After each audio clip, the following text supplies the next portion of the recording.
How did one 15th century text lead to the deaths of tens of thousands of people by changing the definition of witchcraft?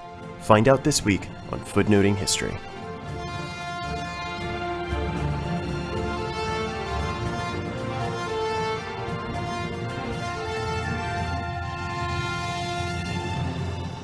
Hello and welcome to Footnoting History. My name is Nathan. On today's episode of the podcast, I want to return to a topic that we've talked about before on the show, namely witchcraft. In an episode that aired earlier this year, Leslie talked about the way that witches were punished in 16th century England. I'd like to go back a little bit earlier than that and talk about, in particular, how one text on witches, the Malleus Maleficarum, or Hammer of the Witches, set the stage for these later witch hunts.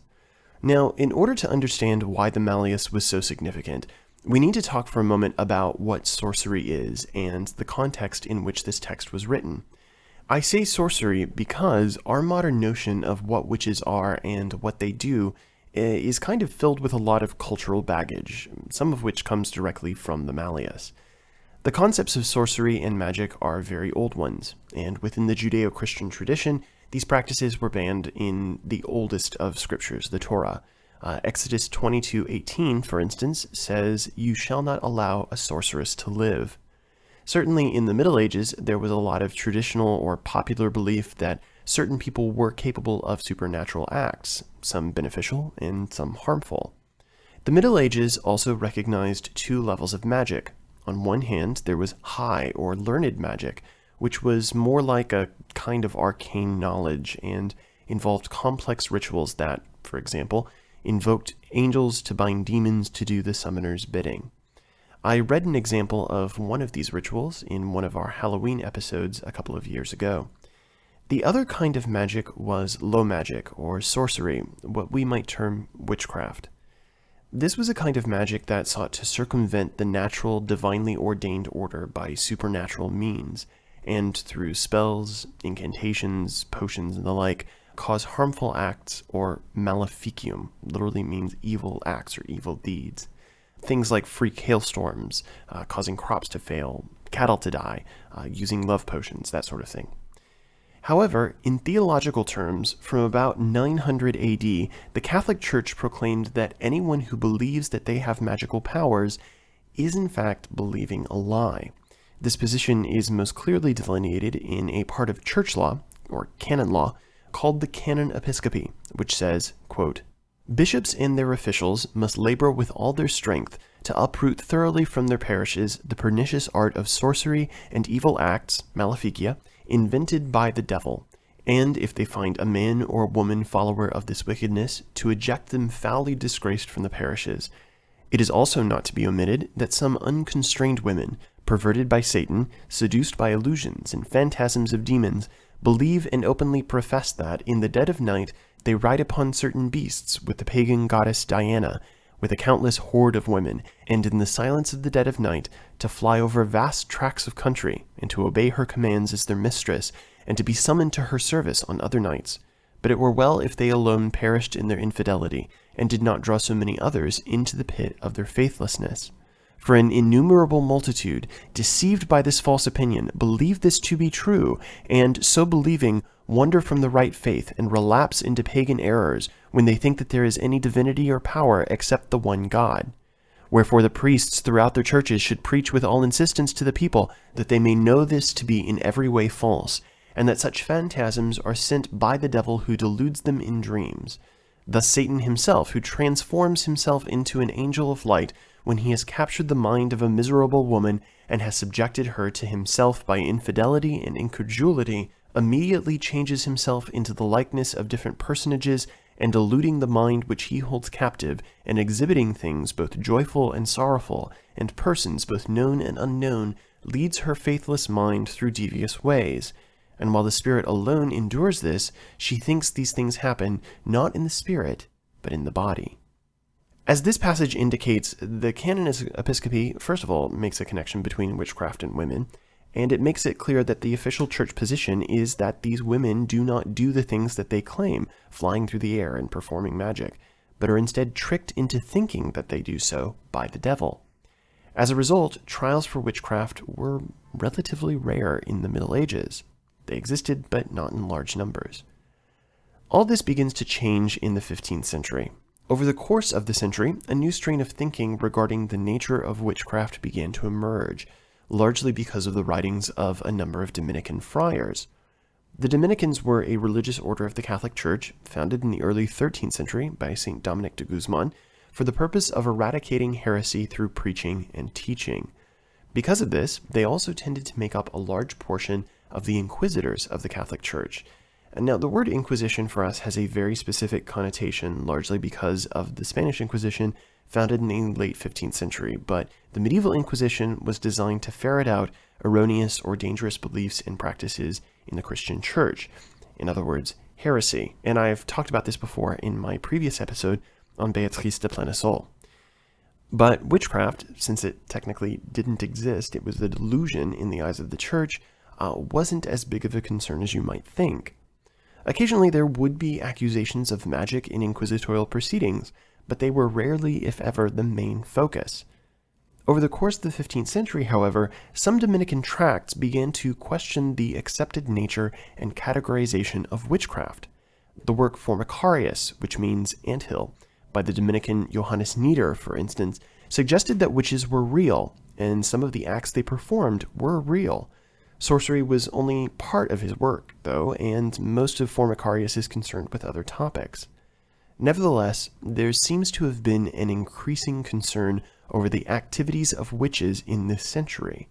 Historians have offered a number of theories as to why this might be so, from political and economic instability to the eroding authority of the hierarchical institutional Catholic Church.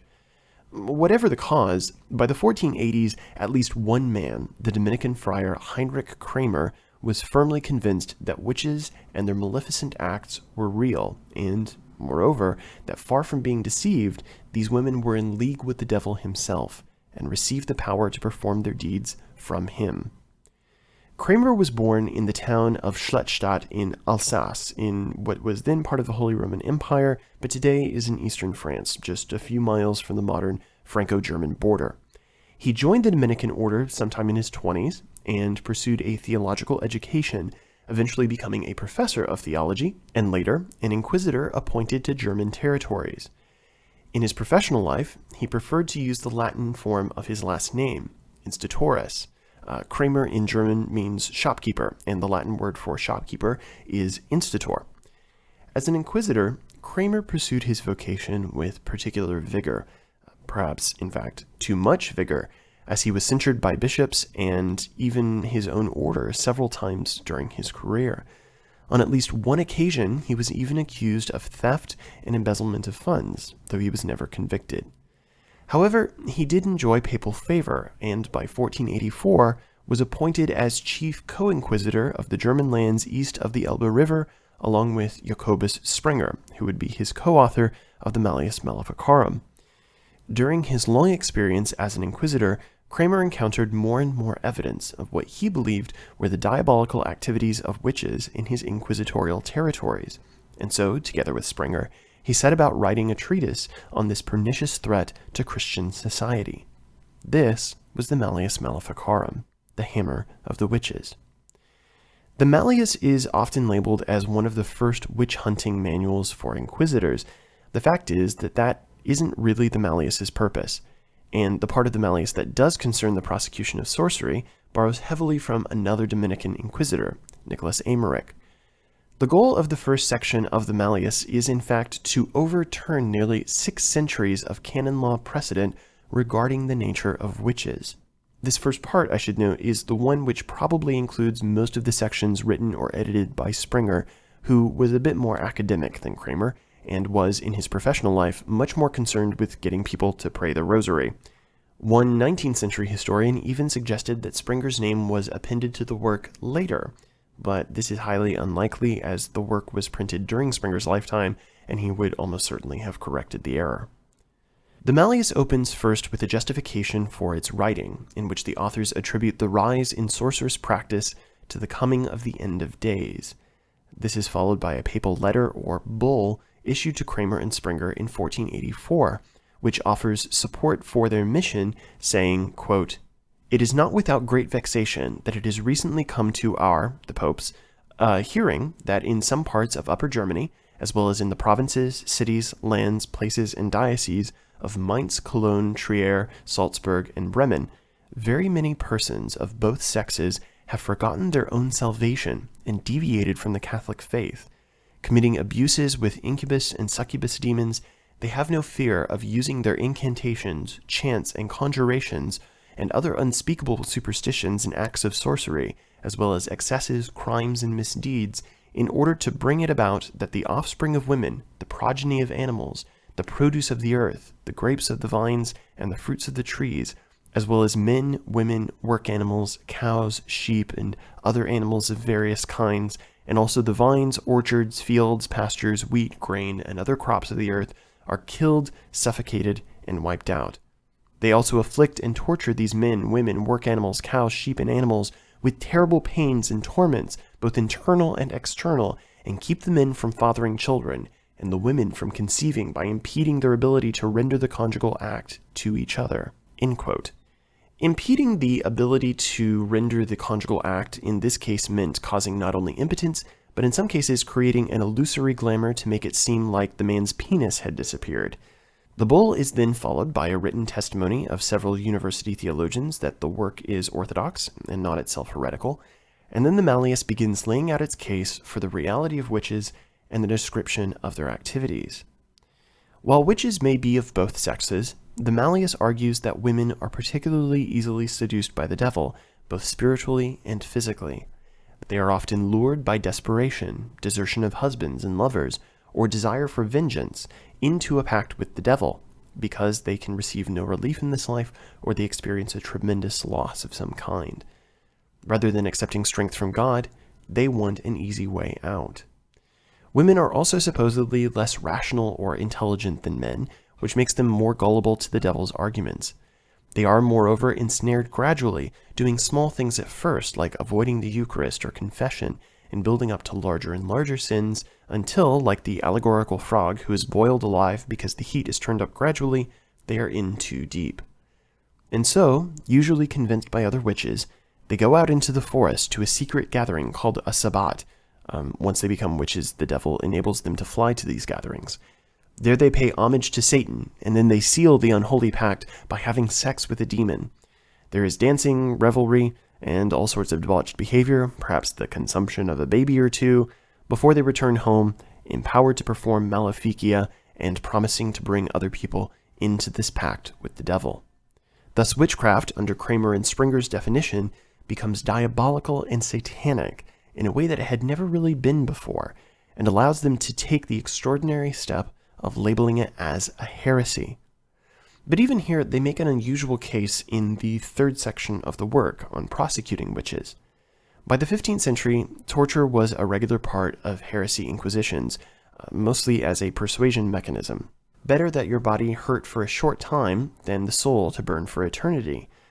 There were some regulations regarding torture. It was ideally not supposed to kill or cause permanent deformity, and so the most common forms were stretching devices that pulled the joints out of socket.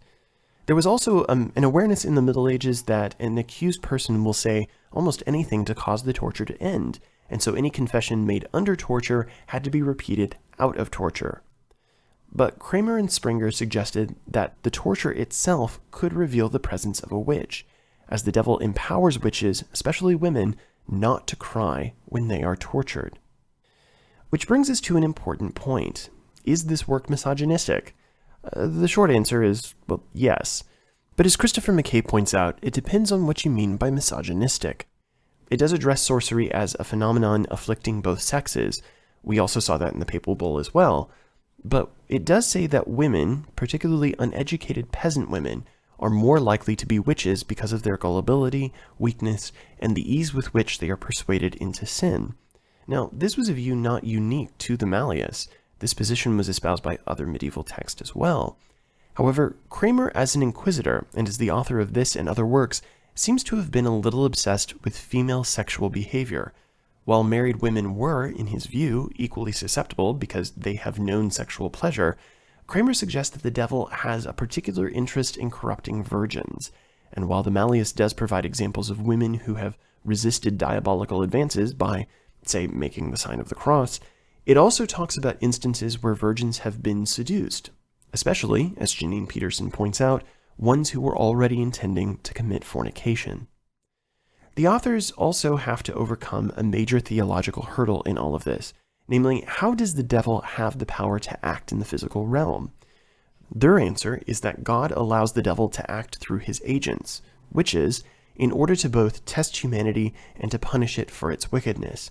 This opens up, as Christopher McKay notes, a troubling cycle, whereby God allows witches to cause harm as punishment, but since the church doesn't recognize yet sorcery as a real thing, it has gone unpunished, causing God to get angrier and allow even more acts of sorcery to be committed as punishment for the previous sorcery. This may seem ridiculous, but if you think the world is spinning out of control around you, it can suddenly become very persuasive. The immediate effect of the Malleus is difficult to chart, but its long-term effect was remarkable.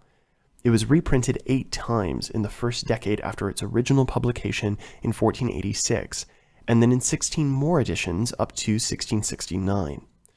While later works would be more practical manuals for witch finding, it was Kramer and Springer who first linked witchcraft to diabolism and heresy. And there is a sense in which witches were the perfect heretics, enemies of God and the natural social order that were empowered by diabolical forces to hide their own nature, causing harm to the world around them. With the advent of the Protestant Reformations 20 years after the Malleus's publication, people on both sides of the confessional divide became even more convinced that diabolical forces were at work in the world, that spiritual warfare was being played out on the physical plane. We're not entirely sure of how many people were tried, convicted, and executed as witches in the hunts of the 16th and 17th centuries, but even conservative estimates place the number in the tens of thousands. And it was the Malleus Maleficarum that opened the door for those witch hunts. This has been Footnoting History. If you like the podcast, be sure to visit our website, footnotinghistory.com, where you can find links to further reading suggestions related to this week's episode, as well as a calendar of upcoming podcasts. You can also like us on Facebook and follow us on Twitter at History Footnote. Until next time, remember, the best stories are always in the footnotes.